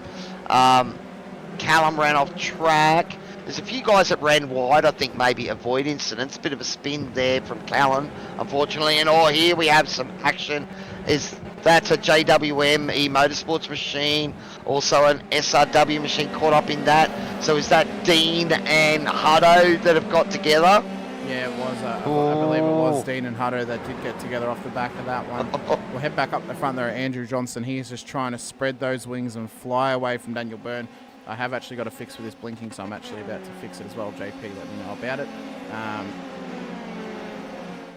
So let's just quickly check this out here. What am I changing? I'm changing this. Okay, let's change this. Purple and yellow car that spun. Yeah, Marcus Konitska, he's down 22 positions at the moment. So yeah, right there, Stephanie. Unfortunately, had a great start there too. So he'd be kicking himself a little. Also, Dean, Segovic, Callan, Rossender, Dave Roberts and Dylan Tabono well back, so they had big moments as well. Check this out, Greggy Johnson and Tyler Sheaf have apparently had issues here. We're coming up into the hairpin at the end of the straight. Sheafy tried it down the inside. Johnson nowhere to go. And that is just a bit of a rotation. Unfortunate for him. We'll have to wait and see what race control say about that one, as Rossiter also got caught up in the crosshairs as well. And for Greg, who's had a great start in the quali, Greg Johnson, not looking at Andrew Johnson, but Greg was having a great run at the start in that first race, and he's right at the back, and unfortunately, caught up in another incident. But at the front, Andrew Johnson has got that lead out to 1.7 seconds now, and that is pretty much enough to break the toe, I would think. While Byrne is pushing hard, we'll have to see if he can get back up onto the back. Tell you what, Andrew Johnson not doing himself any favours here if he wants to stay in Pro-Am. Because if he's managing to beat the Formula One champion from last year, who was a pro and heavily in as a pro, then... Gallo in the background there, I think that was Gallo's calling Ryan. Sorry, I apologise. Yeah, it's Ryan and Gallo. Yeah. I will get these names eventually right. Someone's got new liveries, change liveries. It takes a while for you to be able to pick things out. And at the moment, my timing tower's not working on my IRacing, so it makes it a little hard for me. Well, this bloke right here, Will Ryan, currently the highest seeded new or returning entry into the series at the moment. The second highest seeding is Marcus Konitska in P22. So that just shows you how much some of these new guys might be struggling in the series, some of the returning guys struggling coming back to the series, or if they've just been caught up in some unlucky incidents as well. But Ryan has done so well to stick it out to these guys and stick up the front. Matty Gowans, Doug Gowans' brother, has had an incident around the back. What's he done? Into the first stadium section, coming to the incredibly difficult left-hander. And he just sent the curb. Yep, F3s don't like curbs. Not hitting them that much. Well, he'll learn fast enough that they do not like curbs, I promise you that. Yeah, not in the F3s. I will be on track tomorrow night in my aqua wheels. Okay. But yeah, so Johnston... We love to chat out there, guys, so keep that going. It's awesome to have you guys there, and we can bounce some things off you. But on track, as you were about to say, buddy, it is Andrew Johnson. That gap's come down a couple of tenths, so Daniel Byrne is pushing hard here. Oh, you can see there, just stepping the car out a little. But look at that battle pack behind. It's that P4, 5, 6, 7. We've got Jay Dixon is up 4 spots now into P6. Darren Fahey up 8 spots into P7. So these boys are battling hard. And now it's Gallo and Ryan ahead of Dixon. Can he carve his way through? He had great pace in race number 1. He's kept the car clean. Now he's got another 38 minutes to do the job. Well, I mean, still a fair way to go. It's actually down to 34 minutes to go, Cowy. We're 6 minutes into this one. 40-minute race, remember. Although, if they get to the line and it's like probably a minute before 40, they may actually let them do another lap. Really just depends. We did get caught out a little bit last night. They were coming up to cross the line and hit the hour mark, and they're like, no, we can't do another lap because it's just about to hit the hour. So there is a little bit of wiggle room there in that final time of the race, but... generally the rule is when you get inside the last couple of minutes, you know, if the lap time would exceed that inside the last 2 minutes, then it won't do an extra lap. Yeah. So, you know, last night I know I was banking I didn't have enough fuel for another lap, and I'm sure that anyone else that pitted at the same time as me was in the same boat. Sure as well, guys, if you haven't already, please hit that subscribe button, hit the bell icon as well, so you are notified anytime we go live with our 6 nights of racing throughout the whole week. As I mentioned, Tuesday night, Warren and Brown Tools V8 Supercars Series on air. Wednesday nights, you guys can be back with the Shannons Formula 3 Nationals here. And then Thursday nights, we head over for the Shannons GR8 6 Nationals. Friday nights, Warren and Brown IMSA Shadow Series returns. Sunday nights, the Warren and Brown Tools V8 Supercars Pro-Am, and then Monday nights, the Motorsport Australia Formula V Series. And that is right, and also hit that like button as well. Get into the chat if you're watching with us live. Get into the comments if you're watching this video back after it's been live. Any engagement we get will help grow the channel, grow the series, and help us produce much more and possibly better content for you going forward.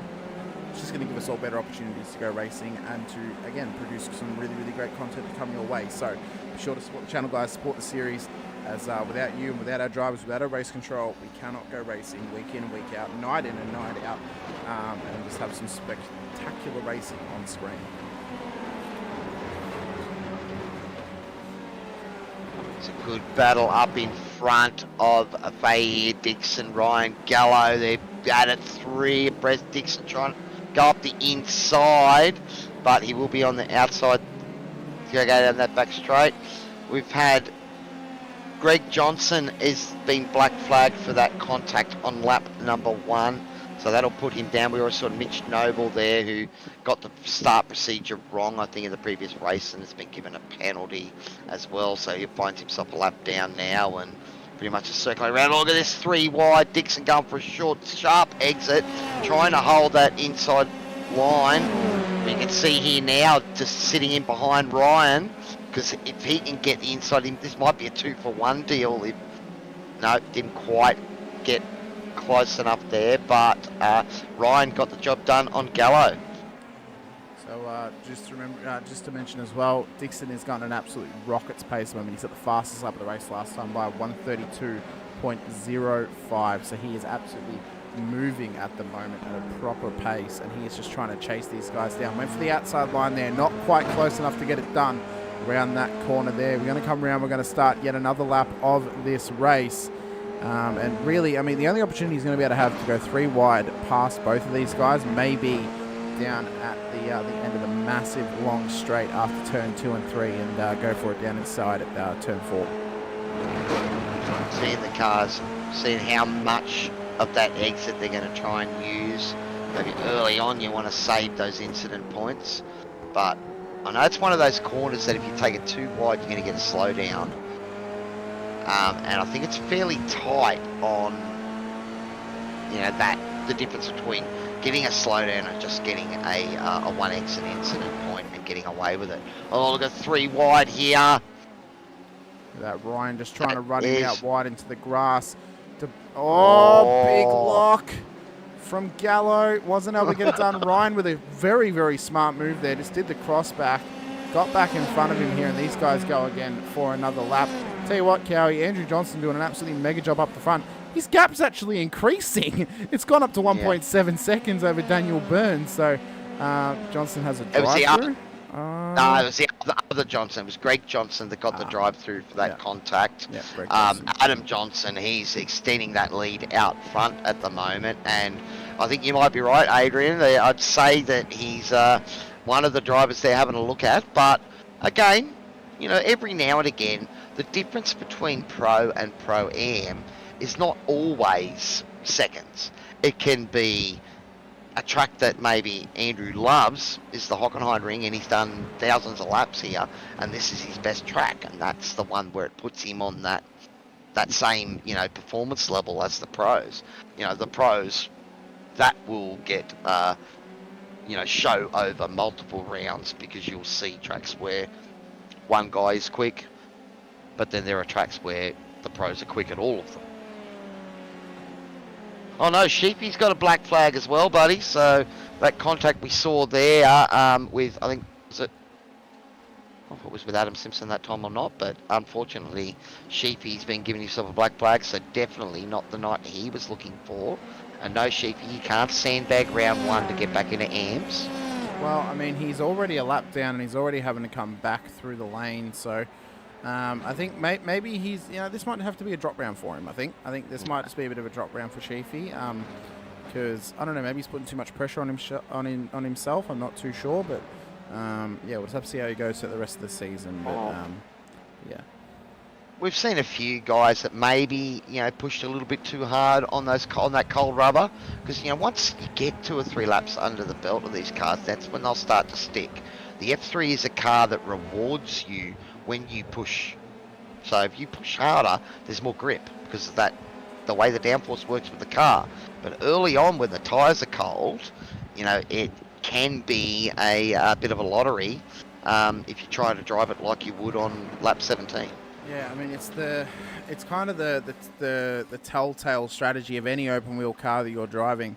The more you push, the more grip you're actually going to have. And I guess, no matter how much I say that, ironically, seeing that we're actually going to be having a Formula V series, I never really pushed the Formula V too hard because I knew that I'd lose grip. And I'm like, well, how hard do I want to push? And then evidently I wouldn't push hard enough and then I'd lose the grip. So, but yeah, I mean, these cars here, Formula 3, Formula 3.5, Super Formula, which I was so hoping we'd change to. But we still got Formula 3s, which are absolutely great racing, and then upwards to the Formula 1 cars and Indy cars, stuff like that. So, yeah, the more you push, more grip you're going to have, and the better it is going to be for your lap times as well, because once you get that heat in those tyres and you get that grip in those tyres, that's where those lap times are really going to start coming down. So those are some of the more important things to know about when learning to drive these cars. You don't want to drive them like a touring car or a sports car. You really need to drive them in their own way, because that is how you get the most pace out of them. It is one of the things also, I mean, I drive V8 supercars, so, every track I go to, you're looking to eat the curbs as much as you can. F3s, you look at them funny and your car will break. We've already seen a couple of the guys get caught out coming over the curbs and just losing the rear of the car. But the other side of the equation is if you don't use all the track, then you're not fast enough. Yeah, so it's all right. catch-22s, man. That's what racing is, I think. Yeah, just a bunch of catch-22s. You really just have to avoid entry curbs as much as possible and aim for exit curbs. Exit curbs are not usually 3D and they're not usually as lumpy, where the inside curbs are normally, a lot more vicious whenever you attack them. So you really need to be cautious about where you're attacking the curbs. Ray Douglason's chat, go Grandpa Gowans. Remember, you don't have mud guards over your tyres in this series, old boy. Good luck, old fella. Well, the Grandpa, though, he's down in P15 at the moment. He's well adverse to these cars. He drove these cars all throughout 2023. So he is, I'm sure he's just ready to get back into pace. Jack was in the chat as well with the classic terminology.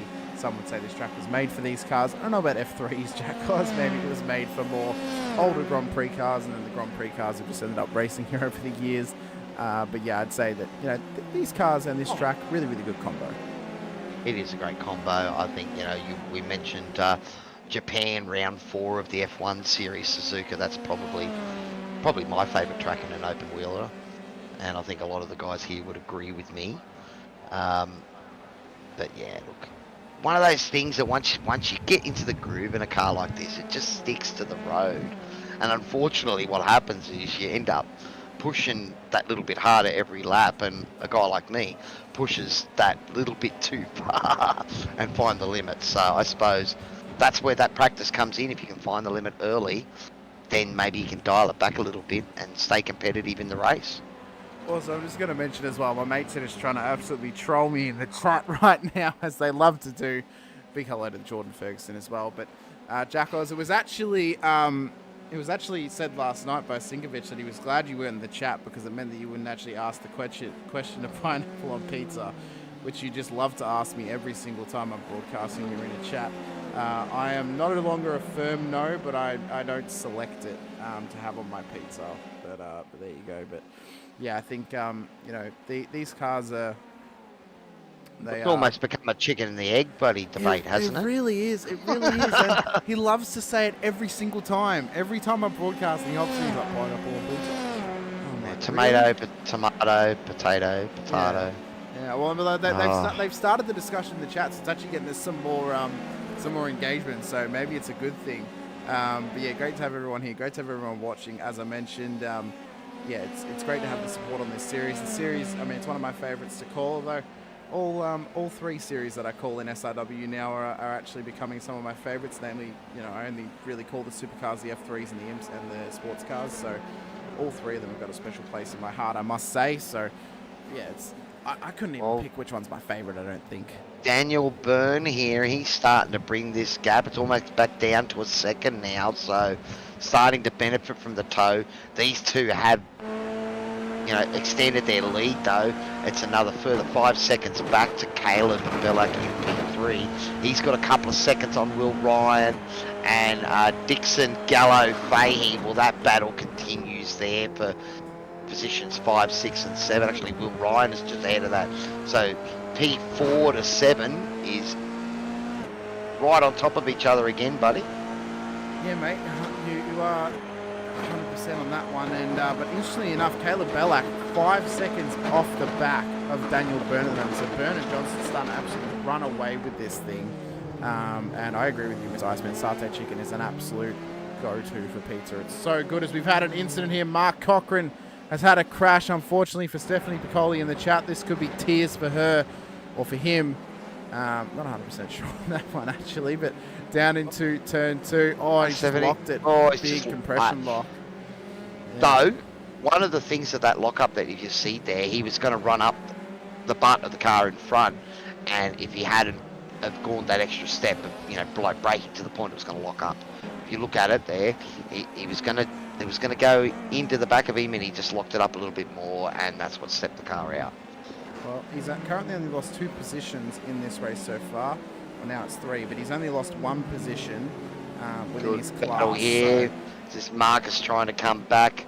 He ended up with a moment on lap 1, had to pit to repair his car. So now fighting his way through the field. I think he was down in, was it P25 or something, so up to P19 now, Marcus, trying to fight his way through. And it's the Cochran and Sinkovich show behind him. 2 AM drivers driving hard, but Keegan Caldwell, he's a few spots ahead of them at the moment on track, leading the AMs. Yeah, he is. He's done well here just to kind of pick his way through this field, get back up or get into the lead of this race for the amateurs. He's 5 spots up from where he started this race, 7 spots up within his own class, so he's doing incredibly well. We have got a mention of a David Gallo, Darren Fahey battle, so former teammates battling it out now. Oh, that looked like a little bit of contact. Yeah. No diffuser damage by the looks of it, so he might have got away with that. Yeah. It was a little tap though. Oh, just almost a little kiss there to Fahey or Gallo, whoever it was. I think it was Gallo who was just ahead of him here. That was who that was between, so he's just going to have to be a little bit careful. I mean, as we mentioned, you look at these cars wrong and they just start to crumble like a wet piece of paper. So, you really just got to be cautious on getting into those incidents and trying not to have a collection with anybody at any point. So, but he's still going on strong. The other 2 guys are as well. So halfway through the race, great recovery from Greg Bradley, because remember what happened to him in race 1. He was back in. Was he back in P30? It's saying he's up 22 positions at the moment. Yeah, possibly. He might have been that far back. We have had a mention of that Keegan Caldwell, who has now apparently got a new nickname of Keegan Goatwell, is on the attack under Matthew Girard, just ahead of him here. How long is the feature race? 40 minutes, Stephanie. As we can see here on the time at the top, we're currently 20 out of 40 minutes. Yeah, halfway. Halfway there, so yeah. So we'll start to see sort of some of these pit windows open, though. I will be surprised to see if anyone does come in early, because in previous seasons, it seems to have been faster to run the tank dry. Yeah. And run those laps on when you've got, fumes. You're running on fumes, you can run those laps. I mean, these things drink about 1.3 litres a lap, so they can run fairly low.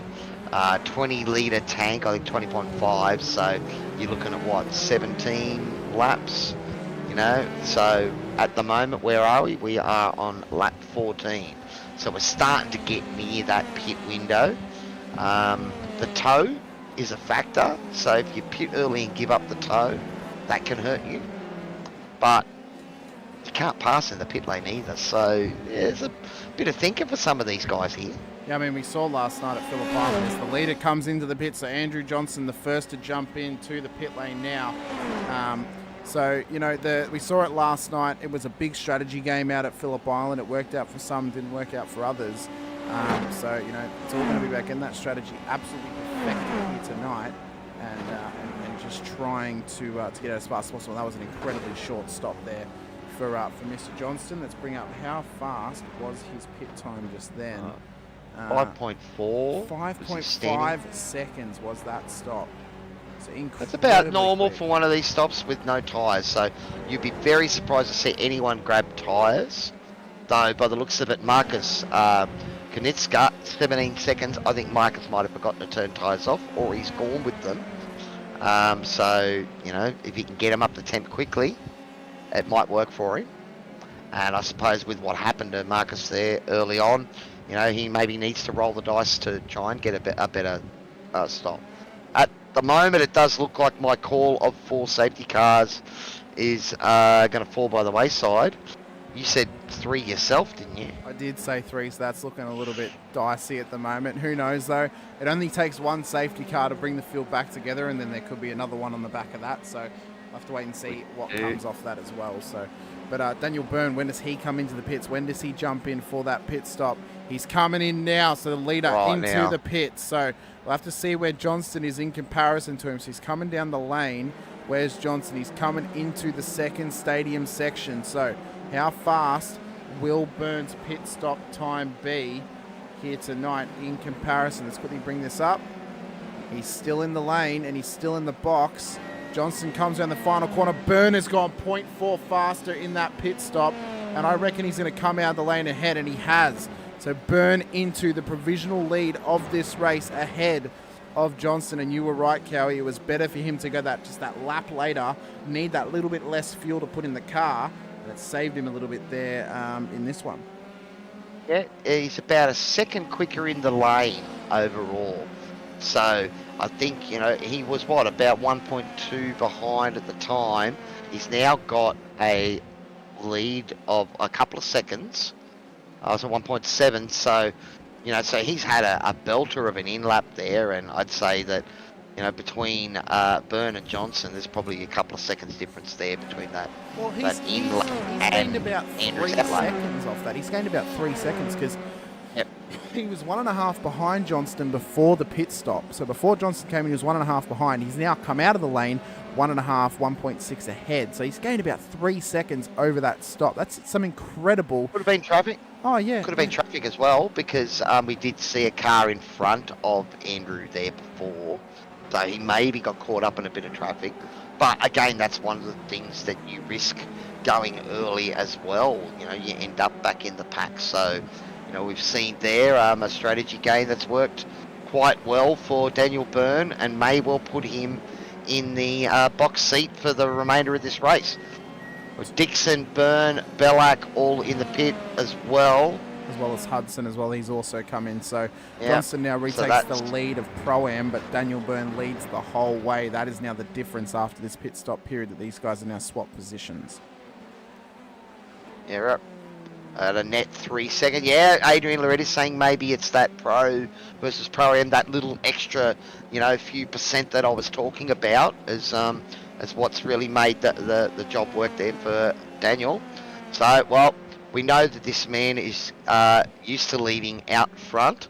So we'll see what sort of pressure the Pro-Am, maybe soon to be Pro Johnson, can put on a battle here. Maybe the Pro-Am and Pro Pit crews are also just slightly different strengths. So maybe the Pro Pit crews are actually slightly better than the Pro-Am Pit crews. Maybe that's the difference here, and that's what's led Byrne to actually leading this race, is his pit crews is that little bit better. I think there's a little bit of randomness built into the pit time as far as ice racing is concerned. But I also know if you stop slightly off your mark, that may add time as well. Yeah, because your pit crew in air quotes has to readjust because your car is not where they expect it to be. So, yeah. But I think there was only about 2 or 3 tenths between the two of them with the actual stop itself. So all the work has been done on that in-lap of Burns and perhaps Johnson getting caught up with a little bit of traffic on his out-lap. And that's all it takes. One little sort of decision there that just changed things around. This gap was about the same there in the other direction with Johnson out in front. But now it's Byrne that is just slowly eking out a tenth or two each lap and bridging this gap. Oh, sorry, extending this gap out. Yeah, he's really just starting to kind of, as you mentioned, you know, get the jets on, have a bit of a breakaway. It was up to as high as 1.9 seconds. It's now 1.85 seconds is the gap. So it's kind of plateauing around that point. Now Byrne actually gains a heap of time through that hairpin corner, went up to about 2 seconds, but now it's evened out once again. So you'd have to kind of say that the average gap about 1.8 seconds, you know, maybe a little bit of a gain here or there through some corners. So but yeah, so he's just really just starting to try and push that gap out a little bit. They've also actually gained on Dixon out of P3, so that gap's now out to 5.7 seconds between these guys and P3 of this race. So Dixon had a massive gain throughout that first little stint, and then now that he's up into the podium position, he's just trying to chase him down, but it could be too far gone without a safety car at this point or without an incident between the both of them, because he would have to lap probably about you'd have to say half a second faster every single lap just to catch them by the end of the race. I think it's another man that was, because I'm pretty sure that Dixon was behind Ryan and Gallo, and he's jumped them in the pits. Looking at his pit time, it looks like he's got one of the faster pit times, 23.9. So got right on his mark there. So there's probably a second or so there. But again, we've just seen, you know, Dixon went a lap longer. So the overcut is what's worked here by the looks of it. Well, I mean, I know a lot of people talk about the overcut and the undercut. It's going to be a little bit of a, not really a pet peeve, but a little bit of a slight correction to people's terminology of an overcut. Overcuts realistically are when you actually pit slightly a lot earlier than someone else. Say you come in on lap 3 because of an incident. It then forces you to go slightly later in the stint than other drivers. That's what the overcut is. It kind of offsets all of your pit stops.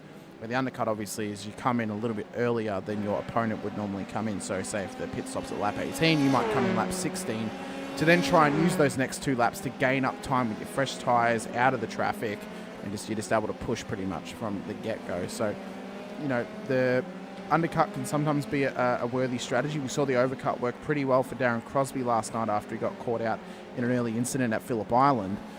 So we have seen the overcut work sometimes, but I'm yet to learn which tracks are actually very beneficial to the overcut. I think Phillip Island is actually one of them, though, so we'll have to wait and see. The issue with Phillip Island is it's a tyre killer. So, you know, if you go early, you know, not only are you reducing your fuel window, but it means that you're going to have to go longer at some point and be on those tyres for longer. But here, it looks like, you know, Byrne got the overcut done on Johnson. Dixon's got the overcut done on Ryan and Gallo. And Burns also was another late pitter, and he's gained a couple of spots ahead of Fahey and Bradley as well now. So there's a good battle, about a second separating 5th back to 8th. Fahey and Bradley close now. There though, is that a couple of tenths? Maybe we should have a look at those guys, buddy. We will. I just want to mention Jay Dixon must have heard what we said, because he's actually out-lapped the top 2 drivers by about half a second that last lap and the lap before, so he is gaining massively on them. He's already gained a second on that time, so we'll have to keep an eye on how long it takes him to catch them. We have only got 10 minutes left of this race, so may not be too long till we see him there. And you can see the leaders, they're not too far ahead of him, so he's gaining pretty fast at the moment. But let's check out that battle that you did mention. It's Ballack and Bradley. These guys into the hairpin at the moment, turn 4. They're coming up into the first stadium section. We'll have to see how this little battle starts to perform. Ballack done a pretty good job here tonight, although he is down 2 spots, but he is up 4 in his own class. Funny as that is, it just shows how many Pro-Ams started ahead of him. But he's doing quite well at the moment. Greg Bradley, though, up 21 positions in this race. He's had an absolute screamer of a race so far. Ziedler and Gerard, these guys are swapping back and forth for positions here. As we can see, Gerard, Velocity Simlab, Ziedler, I believe a privateer in the series. They're just trying to race hard at the moment and just, you know, have some. Oh, it's Pork Hunt Racing. Sorry, Pork Hunt Racing. I have to remember that we have to say that name in 2 syllables, not collectively.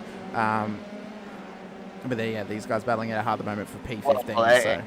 It's one of those team names that will probably result in a team name change if we don't get it right. Possibly, yeah. So but at the moment, he's having a good run. Unfortunately, he fell afoul of, I think, race control in race number 1. He's back on the charge. Up 15 spots, so again, there's been, you know, a few guys called out early on in this race, and maybe a few of those movements with the action in the pits. But 16 spots up, 15 spots up for him. Behind him, Bowen up 16. So a couple of good movers there. Started at the back of the field and now got themselves up into that mid-pack. This down the inside goes Ziedler. Gerard, though, smart move, went for the swap back. It's now going to be a drag race into the stadium section of this circuit. This has now allowed Dougie Gowans just to kind of break away from these guys. What's the move going to be? Down into the left-hander. Ziedler has the better line down the inside. This guy's having an absolutely awesome battle at the moment for P15. I tell you what, Shane Bowen has the absolute best seat in the house for this one. He's got the popcorn going, and he's just watching these guys have an absolute ripper. Races, I say that! Ziedler catches the curb, and Bowen collects him on the way through. Unfortunate for him. No damage, it appears, though, on that car. Very, very lucky for the Cobalt driver. But, oh, man, you hate to see it. That was an incredible battle up to that point, Cowy. But, well, luckily that hardly anyone else got caught up in it. One of those things that, you know, look, those guys were both driving probably at the edge of their limit, really battling hard, and it's the tiniest of mistakes that decides things. So he's done well to, I think, avoid any major contact and get re-going. So perhaps we'll be able to fight back and get back on the back of this battle pack.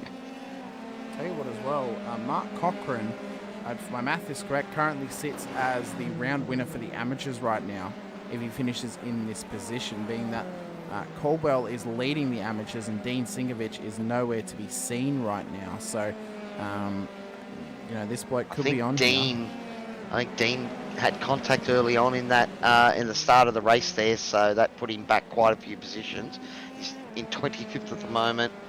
Still down 8 positions from his starting, but I know he was right at the back of the field at some point there. Yeah, commentator's curse, you're right, Steph. It's always a commentator's fault as a driver. I will definitely say that. Oh, we've had a moment, Darren Fahey on the radio. As Dixon goes faster yet again, 138.78, 131.78 that time by. He is absolutely pushing to the maximum to catch these guys up ahead. Well, Let's go on board with him just quickly. We'll see how he's challenging this, Cowy, as you were about to say. Well, that gap is halved. It was out to 6 seconds. It's now 2.2 and chasing hard. So I think maybe benefiting from a few back markers here that have given him some toes at the right point. The back marker in front of him, Pete Morris, and that's gave him a nice toe down the straight there. And so far, making good decisions, staying out of trouble and fighting back. So Dixon with P1 in race number 1 and currently P3 in race number 2, we may well be looking at our pro winner for tonight too overall as well, buddy. Yeah, and I mean, well, Andrew Johnston, he had a tough one out in the first race. We'll have to see what the amateur classifications are for overall for tonight's race. Maybe go back and do a little bit of calculation with those previous results for the previous race as well. Hopefully Race Control can try and get those out to us as quick as possible. Hopefully they're doing the maths right now if they're not caught up in looking at incidents, so at least then we can get the right people to talk to at the end of this one. But Dixon, I mean, he's pushing through. You can see how hard he's pushing there, just catching the car a little bit. We caught the curb and the rear of the car lifted up in the air there, so that's a pretty good save. Because that could have spelt doom, and as it has, you know, Morris got out of the way to let him through, and that gap, yep, so that's cost, it doesn't cost him too much, so able to keep the pace in it, and save that after that big curb strike. No math confirmation there from Tyson McAvoy, so thank you, Tyson. Sorry if we are asking too much. As Greg Badley and Mark Cochran have had an incident. What has happened here as we've come out of the first stadium section? Badley's missing a wing. He's missing a wing, and this may just rotate around for him. It does indeed. Stops it up. What's happened there to Marky So that's Mark? happened before. It's happened before that because he's missing a wing there now. Was having a great run. So what's happened to Mark then? He's come through. Oh, a bit of a slide and just loses it there. Dylan DeBono's also had an incident. We'll just catch these before we get to our final moments of this race. And we will stick with the leaders to the end. Oh, that was it there. That was DeBono trying to avoid. Catches some grass. Goes for it up the inside. Oh. And it's just, people are just starting to become unglued a little bit here, Cowy. But we're going to have 2.5 minutes to go of this race when Daniel Byrne crosses the line. You can see Dixon in the background. Is he close enough to put an assault on the leader? I do not know, but Johnston has lost out about 2 seconds to Byrne up in P1. The pressure's rising, Cowy. The pressure gauge is off the hook right now. Byrne, Johnston, Dixon, 1, 2, 3. Ryan Gallo, P4 and 5. Burns, Ballack, Katakazinos, Hudson, Gowans. That's your 10. Del Sando, Swaddling, Gerard, Kanitska, Bowen. That's the 15. And this right here could be an intense final couple of minutes. Well, one thing we are seeing is because it's a 40-minute race, not a 20-minute race, the tyres, you know, these tyres would have seen better days by now. So perhaps, Andrew's been working those tyres hard, trying to keep up with Daniel Byrne. And now we can see Dixon has got that gap down to 1.6 with maybe another couple of laps to go. I'd say 1 lap. I'd say it's going to be 1 more lap by the time they cross the line. Yeah, we're inside the final 2 minutes. In fact, we're inside the final lap length, but surely you got to let them run all the way to 40 minutes. Like, I know they're probably going to cross the line with maybe under a minute to go, but surely we're going to get 1 more lap. Well, did not see any white flags out there. Unfortunately, looks like we lost Keegan Caldwell. Looks like he's had an internet issue and has dropped out. That's unfortunate, because he was certainly in the running for the AMS honours for tonight. There is the white flag. So Barney waving away. Dixon has got that gap down to 1.3 now. Can Johnson hang on? Looks like Byrne's done enough here to keep that gap far enough ahead, but you can't blink. Make a little mistake and things can change in a heartbeat. Yeah, mate, you're exactly right. Unfortunately for Keegan Caldwell to drop out, that's now promoted Mark Cochran up to P1 of the amateurs. So if he finishes where he is definitely the round winner here tonight for the amateurs.